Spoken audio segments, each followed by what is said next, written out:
같이 일했던 동료가 회사 대표로 있었을 때 이야기다. 그 동료는 모바일 게임 붐이 일어났을 때 창업했던 대표 출신 개발자다. 게임 출시 후 한창 성공 가도를 달리고 있어 회사 재정적으로나 장래가 밝아 보였던 회사였다고 한다. 그 동료를 이하 대표라고 호칭하겠다. 다음 출시할 게임을 만들고 있었을 때 일이 터졌다고 하였다. 한 명의 개발자가 연봉 협상 때 500 이상을 올렸음에도 이직을 하였던 것이다. 대표는 더 좋은 제의로 이직하는 걸 거라고 대수롭지 않게 생각하였다고 한다. 그리고 몇 개월 후 팀장급들이 한 명씩 차례차례 나가기 시작하였고 작업자들의 이탈도 한 명씩 진행됐다고 했다. 대표 입장에선 개발자들의 이탈로 개발 진행 속도가 느려지는 것이 느껴졌으며 퇴사자들이 퇴사할 때 표정은 한결같이 밝아 보였다고 했다. 대표는 퇴근길에 일이 너무 안 풀려 깊은 고민으로 길거리를 걸어가고 있었다고 한다. 그러던 중 길거리에 차려져 있는 점집이 보였다고 했다. 그는 되는 일이 없어 점괘나 보자며 그 점집을 들어갔다고 한다. 한겨울에 서리가 느껴질 정도로 누추한 점집이었다고 했다.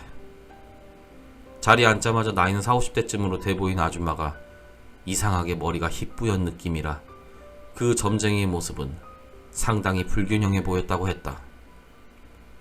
그 점쟁이는 어떤 고민으로 왔느냐고 형식상 묻곤 대표가 입을 떼기도 전에 그 사업이 잘 안되는 이유는 바가지가 새고 있기 때문이라고 말문을 열었다고 했다. 대표는 그걸 어떻게 아셨냐 되물었고 점쟁이 말로는 특정 직원이 다른 회사로 직원들을 이직 권유 및 이직 도움을 주고 있다는 이야기를 했다고 한다. 근데 그게 한결같이 특정 한 회사로 이직이 되고 있다고 점쟁이는 이내 말을 이어갔다고 한다. 대표는 어떻게 그런 일이 있을 수 있냐고 되물었지만 점쟁이는 자기 눈과 머릿속엔 그것만 보인다고 말했다고 한다. 그래서 대표는 억울함에 자기는 폭언이나 직원 대우를 이상하게 한 것도 없다고 이야기를 이어갔지만 그 점쟁이는 대표의 잘못이 아니라며 애당초 그 이직을 종용할 목적으로 입사한 직원이 문제라며 이어갔다. 그 회사 재무제표를 떼어오는 것이 좋겠다는 이야기를 끝으로 대표에겐 참으로 딱한 상황이라 복채비는 받지 않겠다고 점쟁이는 말을 했다고 한다. 그래도 대표는 미안한 마음에 돈을 주었고 돈을 주는 순간 점쟁이는 40대 남자 직원이라고만 이야기를 전해주었다고 한다. 그 회사는 40대들이 꽤 많아서 대표는 어림짐작밖에 할 수 없었다고 한다. 그리고 대표는 퇴근길에 답답한 마음에 소주를 5병 사서 집에서 마신 후 골아 떨어졌다고 한다. 그리고 출근한 다음날 대표에게 2명의 직원이 퇴사한다 했고 그 직원들에게 연봉을 올려준다고 회유했지만 차마 붙잡지 못했다고 했다. 그리고 몇 개월이 지나 점쟁이가 이야기한 그 재무제표를 떼어보는 것이 좋겠다는 말이 떠올라 직원들이 어떤 회사로 이직하는지 알아보기로 했다고 한다. 알아본 결과 특정 회사로 직원들이 전원 이동 중인 것을 발견하였고 그 회사 이름을 토대로 대표는 인터넷 재무정보 사이트에서 5,000원을 결제 후 재무제표를 보았다고 한다. 점쟁이 말대로 확인해본 재무제표엔 전 직장 직원이 이사로 등재되어 있는 것을 발견했다. 그 대표는 충격을 받고 회사 사무실에서 기절했고 깨어나 보니 꼬박 하루가 지나가 있었다고 한다. 대표는 그 충격으로 왼쪽 사지가 마비가 왔으며 병명은 뇌출혈이었다고 한다. 나는 듣고 있던 내내 의문이었다. 직원이었던 그 회사 재무상 이사를 소송 걸어야 되지 않느냐고 했다. 돌아온 답변은 짧고 간결하였다. 소송을 걸어서 진행하던 와중에 개발자들은 전원 이탈하였고 개발이 지연되면서 투자금도 결렬되어 자연스럽게 자본금 잠식으로 대표의 회사는 망했다고 했다.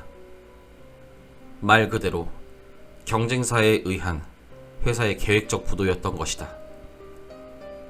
이야기를 들으면서 내가 대표였다면 어땠을까 하는 생각에 간담이 서늘했다. 그리고 대표는 소송을 진행하며 꼬박 1년을 소비했고 그 점집이 또 생각나 답답한 마음에 소송은 어떻게 될지 물어보러 갔다고 한다. 그 점쟁이는 대표가 앉자마자 이번엔 법에 대한 일이냐고 물어봤다고 했다. 대표는 그렇다고 했고 점쟁이는 기억을 조금 더듬더니 표정이 이내 어두워졌다고 했다. 경쟁회사 임원이란 작자가 대표를 양밥을 걸었다고 한다. 대표는 양밥이 무엇이냐고 물었고 점쟁이는 간결하면서도 쉽게 당신에 대한 저주라고 했다고 한다. 그리고 이내 대표의 몸을 쓱 보더니 안 좋은 곳이 이미 몇 군데 있지 않느냐고 말을 이어갔다고 했다. 대표는 충격으로 한번 쓰러진 후 몸의 왼쪽 사지가 대체로 움직이는데 불편해졌다고 대답했다고 한다. 그러자 점쟁이는 뇌출혈이 올 수밖에 없는 양밥을 걸었다고 했다. 대표는 그럼 어떻게 해야 되냐고 복수를 하고 싶다고 했지만 점쟁이는 그럴 필요가 없다고 말을 전했다고 한다. 그 회사도 이내 망해 없어질 회사다라고 말을 이어갔다고 한다. 그리고 대표에겐 조장신이 있어 그나마 양밥의 저주를 최대한 막은 것이라고 이야기를 했다고 한다. 대표는 점쟁이의 말을 조용히 듣고 있었다고 한다. 그러더니 이내 점쟁이는 대표의 뒤를 쓱 보더니 경쟁 회사 임원은 더 큰 화를 입을 수 있을 것이다 라는 아리송한 이야기를 하였고 대표는 그것이 어떤 것인지 물었지만 점쟁이는 정확히는 답변을 해주지 않은 채 대표의 화가 누그러질 정도의 천재지변이라고만 말을 하곤 점괘를 맞춰 대표는 어쩔 수 없이 더 질문하지 않고 자리를 일어나 집으로 갔다고 했다. 그 이후 대표는 경쟁회사의 직원 유출건에 대한 승소 판결을 받고 배상금을 받아 손실금에 대한 배상을 투자자들에게 했고 대표는 회사 운영에 대한 미련이 없어 회사 폐업 신고 후 대기업의 사원으로 취업을 한 것이다 라고 했다. 듣던 중에 너무 딱하여 나는 많이 힘드셨겠네요 라고 위로를 하고 그 일을 기억에서 잊고 있었다. 그리고 몇 년이 지나서 나는 다른 회사를 이직했고 술자리에서 그 대표를 만났다. 대표에겐 잘 지냈냐고 물었고 대표는 잘 지냈다. 그간 억울했던 일들도 많이 풀렸고 최고로 기분이 좋았다 라고 이야기를 전해나갔다. 그래서 어떤 일이냐고 물었고 예전에는 자신이 양밥에 걸려 왼쪽 사지가 마비될 정도로 몸이 불편했던 것이 없어졌다고 했다.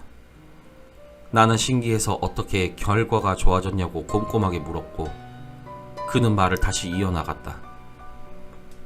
자신에게 양밥을 걸었던 경쟁회사 임원은 대표에게 소송 패소 후 배상금으로 회사 운영이 어려워졌으며 투자자에게 퇴근길에 칼을 맞고 살해당했다는 이야기를 했던 것이다.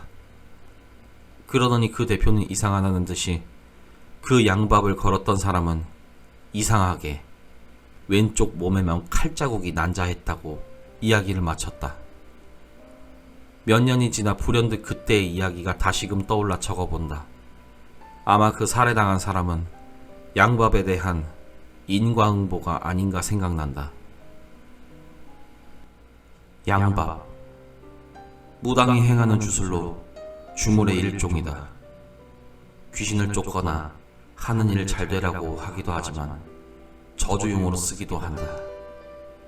저주용도로 쓴 경우 인형에 감아둔 끈이 풀렸거나 못이 뽑혔으면 저주가 완료된 것으로 보고 건드려도 상관없으나 그 전에 건드리거나 태우면 저주의 대상을 잃고 중간에 건드린 사람한테 돌아온다고 여겨진다.